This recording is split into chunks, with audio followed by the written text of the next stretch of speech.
आणि महाराष्ट्र प्रदेश Congress committee OBC विभाग यांच्या वतीनं येत्या जून मध्ये एक महारॅली आयोजित करण्यात आलेली आहे।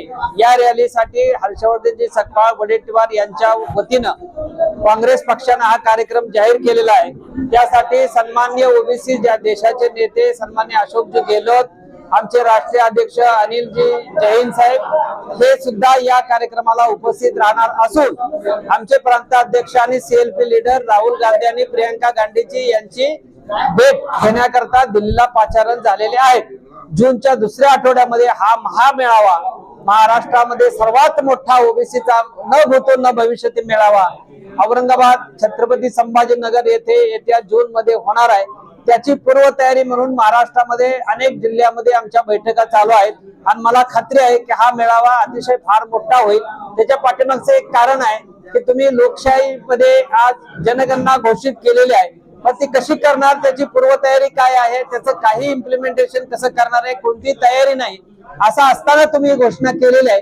त्याची अंमलबजावणी लवकर करावी यासाठी आणि राहुल गांधींचा सत्कार करण्यासाठी आम्ही हा मेळावा आयोजित करण्यात आलेला आहे।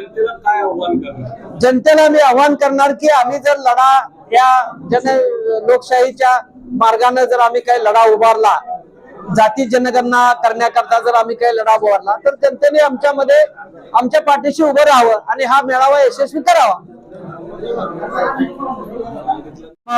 काश्मीर मध्ये पहलगामला जो अमानुष हल्ला दहशतवाद्यांनी, ज्या दहशतवाद्याला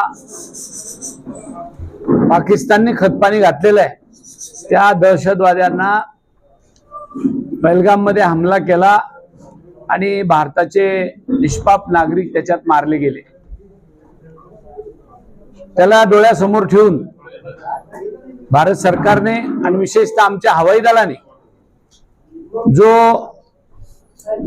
दहशतवादी तळ उद्ध्वस्त करून टाकण्यासाठी हमला केला, त्याचं मी सर्वप्रथम आपल्या आणि अजूनही भारत सरकारने किंवा भारताकडून पाकिस्तानच्या मनुष्यवस्तीवर किंवा कुठल्याही माणसावर अजूनही हमला केलेला नाही। का तर आम्हाला मैत्रीचे संबंध कायमस्वरूपी सौहार्दपूर्ण ठेवायचे असतात, ही भारताची संस्कृती आहे। परंतु यानंतरही कोणी भारताकडे डोळा वर करून बघेल त्यावेळेला निश्चितपणाने भारत हे वीट का जवाब पत्थर से दिए बगैर रहेगा नहीं।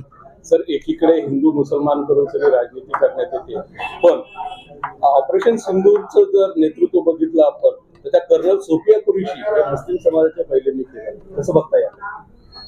सर्वप्रथम काँग्रेस पक्ष हा सर्व धर्म समभावाला मानणारा आहे आणि कोण त्या ऑपरेशनचं प्रमुख आहे आणि कोण नाही याला महत्व नाही।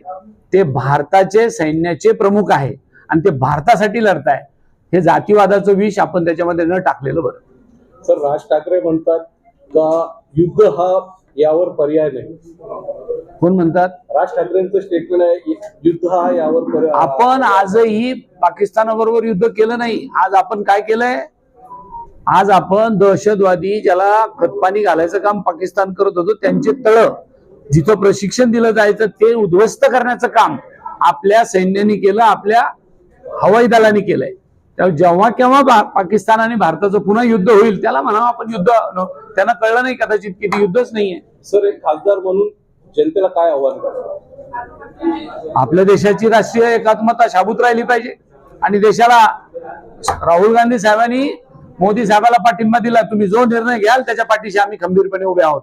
हीच एकात्मता महत्वाची आणि ही सगळ्या देशांनी पाळली पाहिजे। धन्यवाद। औरंगाबाद आणि जालना दोन्ही ठिकाणी मागणी आहे, सगळ्या जिल्ह्यातून मागणी आहे, सगळ्या जिल्ह्यात Subscribe now and press the bell icon. Never miss an update.